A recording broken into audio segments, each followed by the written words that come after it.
क्योंकि ये विषय खगोल से संबंधित है और खगोल प्रत्यक्ष पर निर्भर करता है।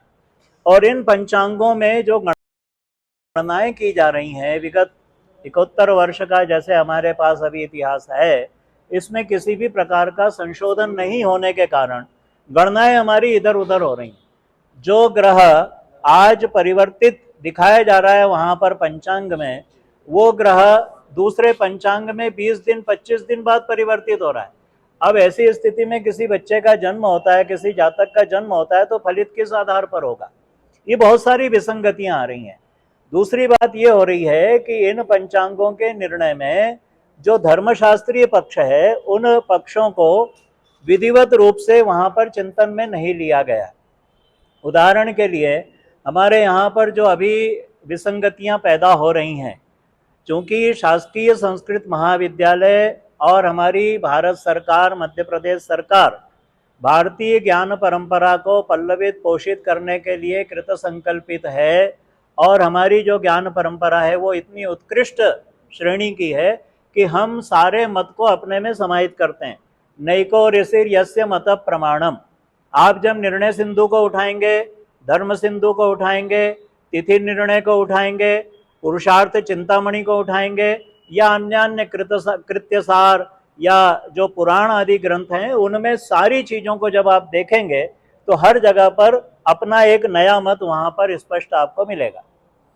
लेकिन अब ये सारे मतों में ये हमारी विशेषताएं हैं, ये विसंगतियां नहीं है। हमारी विशेषता है कि हम इतना विराट दर्शन और इतना विराट चिंतन करते हैं। लेकिन हमारे सामने जो सबसे मूल उद्देश्य है कि समाज किस दिशा में जाए, और जो समाज आज बहुत सारी ये चीजें मिलने के कारण टूटने के कगार पे आ रहा है, तो ऐसे में हमारा कर्तव्य और हमारा धर्म है कि समाज को सही रास्ता बताएं, शास्त्र के पक्ष से बताएं, और राष्ट्र में एक रूप, एक समरसता का पाठ और सारा विचार आगे जाए, ये हमारा उद्देश्य है।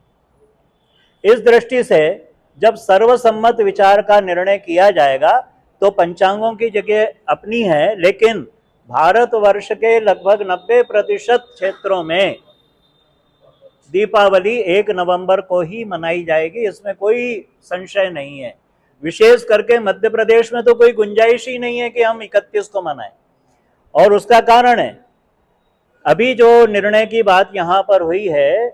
देखिए, दोनों तिथियों की बात, एक है चतुर्दशी से युक्त, एक दिन पहले 31 अक्टूबर को चतुर्दशी लगभग 4 बजे तक है, उसके बाद अमावस्या तिथि लगेगी, और वो अमावस्या तिथि दूसरे दिन 6:17 तक रहेगी 1 नवंबर को।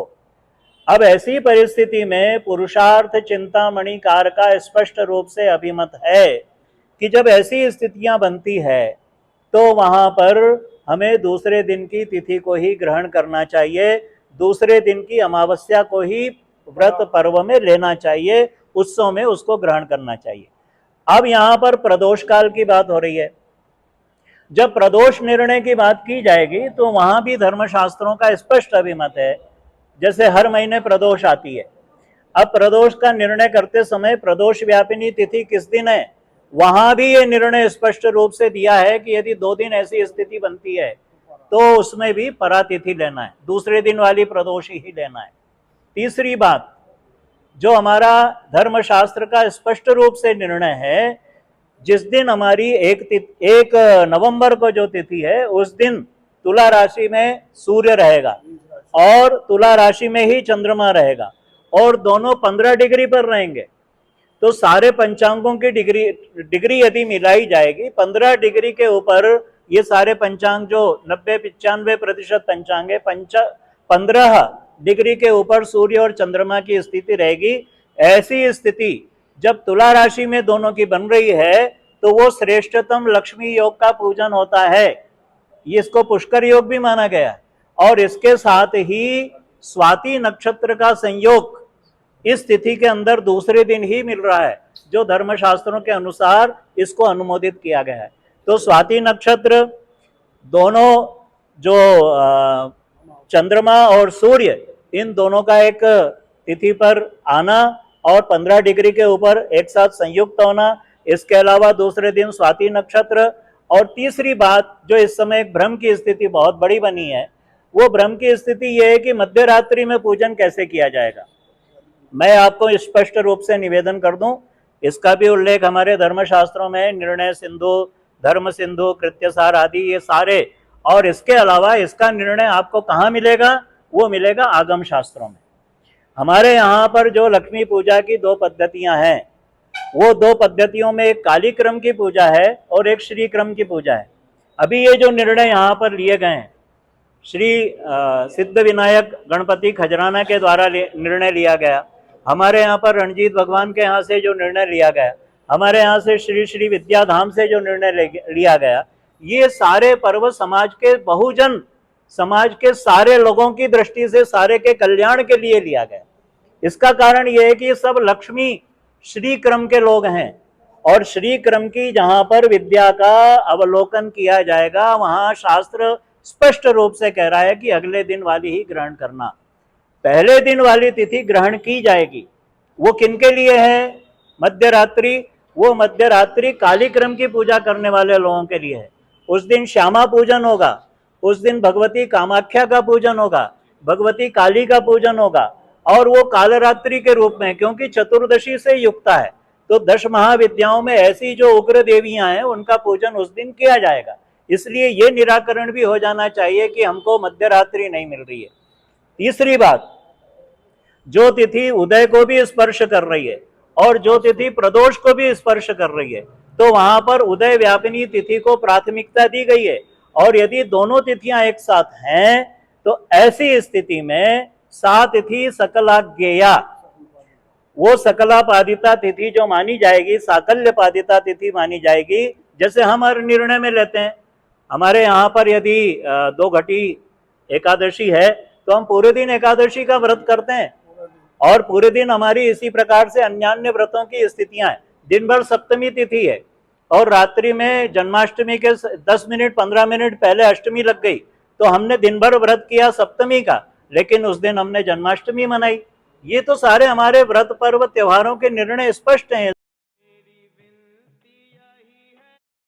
इसमें कोई हमारा प्लेटफॉर्म इतना विस्तृत है, सोशल मीडिया है, इसके अलावा जो बहुत कुछ इकट्ठा हो गया है। अभी आज ही किसी ने एक पोस्ट डाल दी है कि यदि प्रतिपदा युक्त अमावस्या ली जाएगी तो उसको ग्रहण नहीं करना है, उसको त्याज्य करना है।